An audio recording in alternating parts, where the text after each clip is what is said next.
श्री भरत जी भगवान ऋषभ देव जी के पुत्र थे। वे जन्म से ही बड़े योगी, महात्मा और अत्यंत तेजस्वी थे। भगवान की प्राप्ति ही उनके जीवन का एकमात्र लक्ष्य था। इसी उद्देश्य के लिए उन्होंने राज्य, रानियों, पुत्रों और पूरे परिवार को त्याग दिया। संसार की सारी मोह माया से दूर होकर वे गंडकी नदी के किनारे एकांत में भजन और साधना करने लगे। एक दिन प्रातः काल का समय था। भरत जी गंडकी नदी के पवित्र जल में खड़े होकर भगवान सूर्य को अर्घ दे रहे थे। उसी क्षण एक अद्भुत और दुखद घटना घटित हुई। एक गर्भवती मृगी जिसका प्रसव होने ही वाला था, पानी पीने के लिए नदी किनारे आई। वह अत्यंत थकी और कमजोर दिखाई दे रही थी।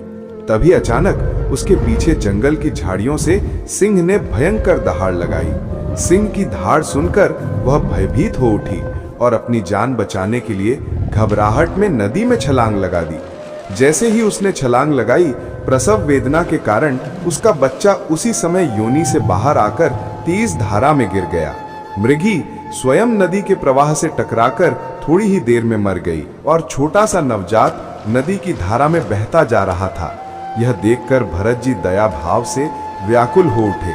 वे तत्काल दौड़ पड़े और उस बच्चे को गिरते बहते हुए पानी से उठाकर सुरक्षित अपनी बाहों में ले आए। भरत जी उस छोटे से प्राणी को अपनी कुटिया में ले आए। वे स्वयं उसके लिए जंगल से हरी हरी कोमल पत्तियां तोड़कर लाते, उसे गोद में खिलाते और उसके साथ समय बिताते।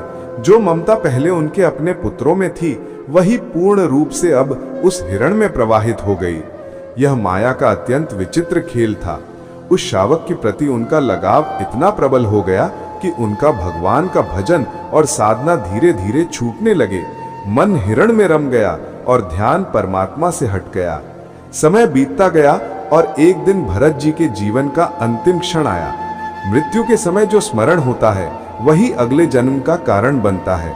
और भरत जी के मन में अंतिम समय में भगवान की जगह सिर्फ हिरण का ही चिंतन था। उसी चिंतन के कारण अगला जन्म उन्होंने हिरण के रूप में पाया। हिरण के शरीर में भी उन्हें अपने पूर्व जन्म का ज्ञान था। वे उसी गंडकी नदी के किनारे जहां कभी साधना की थी, हिरण रूप में रहकर भी दिन रात भगवान का स्मरण करते रहे। उन्होंने मन ही मन भजन जारी रखा, क्योंकि भजन कभी व्यर्थ नहीं जाता। हिरण देह के अंत के बाद उनका तीसरा जन्म ब्रह्म बोध संपन्न जड़ भरत के रूप में हुआ। इस जन्म में वे पूरी तरह आत्म साक्षात्कार कर चुके थे, निर्लिप्त, विशुद्ध और पूर्ण रूप से ब्रह्म ज्ञान युक्त। यही वे जड़ भरत हुए जिन्होंने बाद में महाभारत में